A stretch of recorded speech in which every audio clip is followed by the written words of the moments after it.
అదే RTV app వార్తల్ని క్షణాల్లో చదివే అవకాశం ఉంటుంది. ఒక న్యూస్ పేపర్, ఒక టెలివిజన్ ఛానల్ మీ చేతుల్లో ఎప్పుడూ ఉంటాయి. ప్రియమైన కార్మిక సోదరులందరికీ ఈనాడు ప్రపంచ కార్మిక దినోత్సవ సందర్భంగా పెద్ద ఎత్తున ఈ మేడే ఉత్సవాలు జరుపుకుంటున్నటువంటి మీ అందరికీ శుభాకాంక్షలు తెలియజేస్తూ, స్వాతంత్ర భారతంలో మొట్టమొదటి ప్రధానమంత్రి జవహర్లాల్ నెహ్రూ గారు ఈ దేశ నవనిర్మాణ ప్రదాత, అనేక ప్రభుత్వ రంగ సంస్థలను స్థాపించి భారతదేశాన్ని ఒక అభివృద్ధి చెందిన దేశంగా తీసుకెళ్ళటం కోసం ఆయన చేసినటువంటి ఈ నవభారత నిర్మాణంలో లక్షలాది మంది, కోట్లాది మంది కార్మికులు పనిచేసుకునేటటువంటి అవకాశం వచ్చింది. ఆ అవకాశం కోసం కార్మిక నాయకులు, అది ఐఎన్టీయూసీ కావచ్చు, సిఐటియు కావచ్చు, అనేక రకమైనటువంటి కార్మిక సంస్థలు, కార్మిక నాయకులు వాళ్ళ జీవితం కార్మికుల కోసం ధారపోసి వాళ్ళ హక్కుల కోసం, వాళ్ళ అవకాశాల కోసం, వాళ్ళ భవిష్యత్తు కోసం ప్రయత్నం చేస్తూనే ఈ దేశ నిర్మాణం కోసం మీ కష్టాన్ని, మీ త్యాగాన్ని, మీ శ్రమ ద్వారా ఈనాడు భారతదేశం అగ్రగామి దేశంగా వెలుగొందుతుందంటే అది కార్మికుల యొక్క శక్తి అని చెప్పి మీకు ఈ సందర్భంగా మనం చేస్తున్నాం.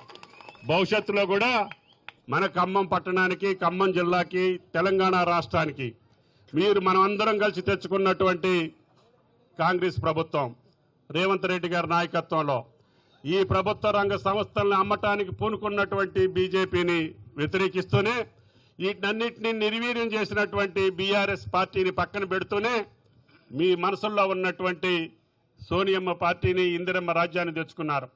తప్పకుండా కార్మికులకు న్యాయం జరిగేటట్టుగా వాళ్ళు ఏ రంగంలో ఉన్నా వాళ్ళకి సముచితమైనటువంటి న్యాయం చేసేదానికి రాష్ట్ర ప్రభుత్వం సిద్ధంగా ఉందని చెప్పి మీకు ఈ సందర్భంగా మనవి చేస్తున్నాం.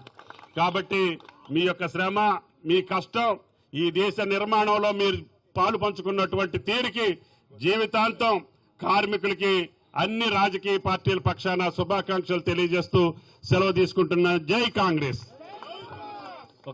ఉత్సవాలు పెద్ద ఎత్తుగా ప్రపంచవ్యాప్తంగా జరుపుకుంటున్న సంగతి మనకు తెలిసింది.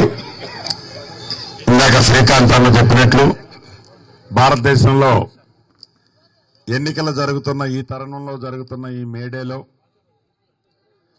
ఏదైతే ఇండియా కూటమిలో భాగంగా సుమారు 23-24 పార్టీలు ఈనాడు కాంగ్రెస్ పార్టీతో కలిసి పనిచేస్తున్న సంగతి కూడా మీకు తెలిసిందే.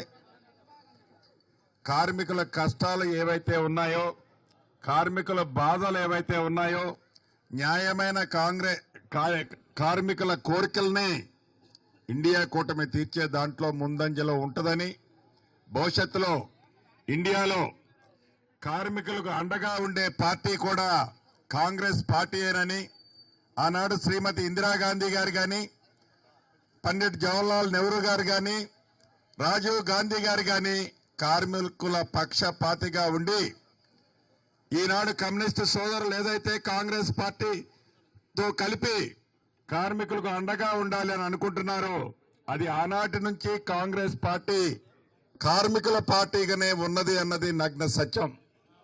తెలంగాణ రాష్ట్రంలో ఈనాడు వచ్చిన ఇందిరమ్మ ప్రభుత్వంలో కార్మికుల పక్షపాతి పార్టీగా ఇందిరమ్మ రాజ్యంగా ఈనాడు మీకు అన్ని సేవలు చేయటానికి సిద్ధంగా ఉంది.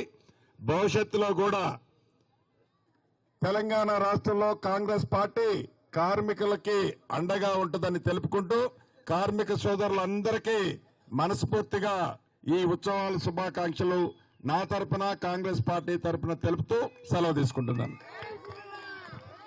సిపిఎం రాష్ట్ర మరిన్ని వీడియోస్ కోసం ఛానల్ ని సబ్స్క్రైబ్ చేయండి. లేటెస్ట్ అప్డేట్స్ కోసం వాట్సాప్ ఛానల్ ని ఫాలో చేయండి. అండ్ లింక్ డిస్క్రిప్షన్ లో ఉంది.